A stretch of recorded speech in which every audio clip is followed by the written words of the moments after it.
এই যে বাচ্চু ভাইয়ের যেটা স্বপ্ন, উনি নিশ্চয়ই ব্যান্ডগুলোকে বড় করেই দেখতে চাইছেন। আমাদের দেশের মিউজিকটা তো শেষ পর্যন্ত আমাদের দেশেরই মিউজিক, তাই না? 2-3 ইয়ার্সে আমি বলবো যে তরুণদের তো অনেক নতুন সুযোগ তৈরি হয়েছে।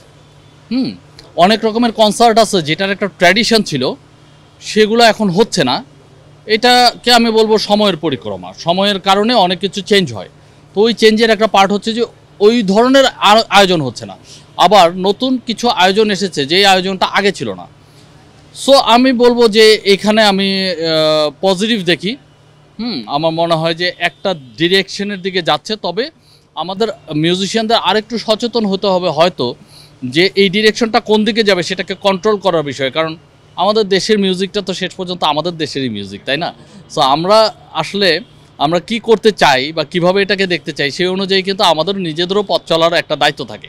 না, এখানে একটা বিষয় হচ্ছে যে যখনই চ্যানেলে আসে, চ্যানেলে একটা বড় প্রতিষ্ঠান, একটা অনেক দিন যাবৎ এইভাবে যে মানে এত গৌরবের সাথে চলা একটা প্রতিষ্ঠান, তো ওইটার একটা ভ্যালু আছে।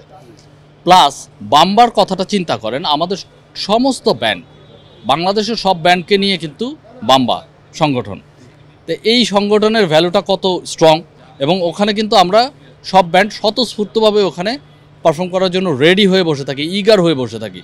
সো যখনই বাম্বা কোনো অনুষ্ঠানের সাথে, কোনো ইভেন্টের সাথে জড়িয়ে যায়, তখন ইউ আর অ্যাকচুয়ালি গেটিং বাংলাদেশের যত রিনাউন্ড আর্টিস্ট এবং যারা ভ্যালুড পপুলার আর্টিস্ট সবাইকে একত্রে এক প্ল্যাটফর্মে একই সাথে, তরুণ, সিনিয়র, বৃদ্ধ, মানে সবাইকে পাওয়া যাচ্ছে। সো এইটা ফ্যান্টাস্টিক। এবং ওই আয়োজনটা কিন্তু উইদাউট বাম্বা আসলে কখনো আবার সম্ভব হবে না। মানে তখন আবার ইন্ডিভিজুয়ালি সার্চ করে সবাইকে আলাদাভাবে অর্গানাইজ করার একটা বিষয় চলে আসে। So that is not quite simple.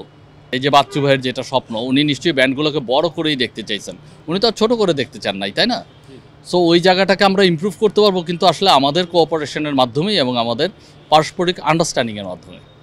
যখনই আমরা কোনো বড় অ্যারেঞ্জমেন্ট করতে চাই, ইভেন মিউজিক ভিডিও, আমরা লেটলি এই যে বাতিঘর অ্যালবামের কাজ করছি, সব দেশের বাইরে শুটিংগুলো করলাম, ভিডিও শুটিং, এটাও বড় অ্যারেঞ্জমেন্ট ছিল।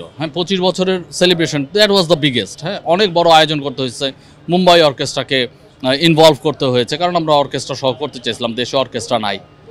তো এই যে আয়োজনগুলো যখনই বড় হবে, তার মানে হচ্ছে সেখানে পৃষ্ঠপোষকতার বিষয় চলে আসে, সহযোগিতার বিষয় চলে আসে, এবং স্পেশালি এই কোম্পানিগুলোর কর্পোরেট সহযোগিতা, যারা আসলে মানে ফিনান্সিয়ালি আমাদেরকে ওই কোঅপারেশনটা দেবে। যদি না দেয় তাহলে আমরা এই আয়োজনগুলো কিভাবে করব?